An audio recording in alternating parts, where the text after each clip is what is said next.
Hey guys, അസ്സലാമു അലൈക്കും. ഇന്ന് ഞാനും സനയും കൂടി പെരിന്തൽമണ്ണ ഒരു ക്ലിനിക്കിലേക്ക് പോവുകയാണ് കേട്ടോ. അപ്പോൾ ഞങ്ങൾ ഡ്രസ്സ് മാറ്റിക്കഴിഞ്ഞാൽ കുറച്ച് വീഡിയോസും ഫോട്ടോസും നിർബന്ധമാണ്. അപ്പോൾ അതിൻ്റെ പ്രശ്നമാണ് നിങ്ങൾ കണ്ടുകൊണ്ടിരിക്കുന്നത്.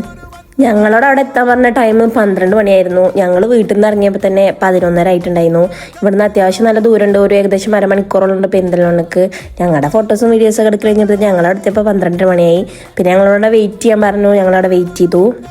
ഡോക്ടറെ അടുത്താണെങ്കിൽ ഭൂലോക തിരക്കാണ് ഗൈസ്. നമ്മൾ കുറേ നേരം അവിടെ ഇരുന്നിട്ടുണ്ടായിരുന്നു. അങ്ങനെ ഡോക്ടറെ കാണിച്ച് നമ്മൾ തിരിച്ചു പോന്നു.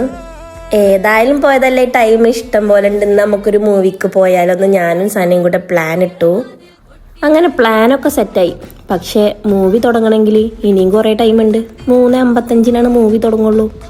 അതുവരെ നമ്മൾ എന്തു ചെയ്യും മല്ലയ്യ?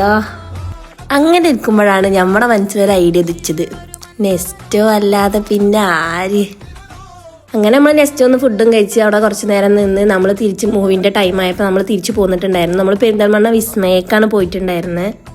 ഞങ്ങൾ പടം തുടങ്ങിയിട്ട് ഒരു 2 മിനിറ്റ് കഴിഞ്ഞിട്ടാണ് കഴിച്ച് എത്തിയത്. ഡർബി അടിപൊളി പടമായിരുന്നു കേട്ടോ. എനിക്ക് ഭയങ്കര ഇഷ്ടമായി. കുറേ ചിരിച്ച് അടിപൊളി പടമായിരുന്നു കേട്ടോ. അങ്ങനെ ഇൻ്റർവെൽ ആയപ്പോൾ ഞാനും സനവും കൂടെ കോഫിയും പോപ്കോണൊക്കെ വാങ്ങിച്ചായിരുന്നു. അങ്ങനെ പടം കഴിഞ്ഞു ഗൈസ്, അടിപൊളി പടം. അങ്ങനെ തിരക്കൊക്കെ കഴിഞ്ഞിട്ട് ഞങ്ങൾ വണ്ടി എടുക്കാൻ വേണ്ടിയിട്ട് പോയി. പിന്നെ ഞങ്ങൾ നേരെ തിരിച്ച് ഞങ്ങൾ നാട്ടിലേക്ക് എത്തി, ചെറുപ്പശ്ശേരി.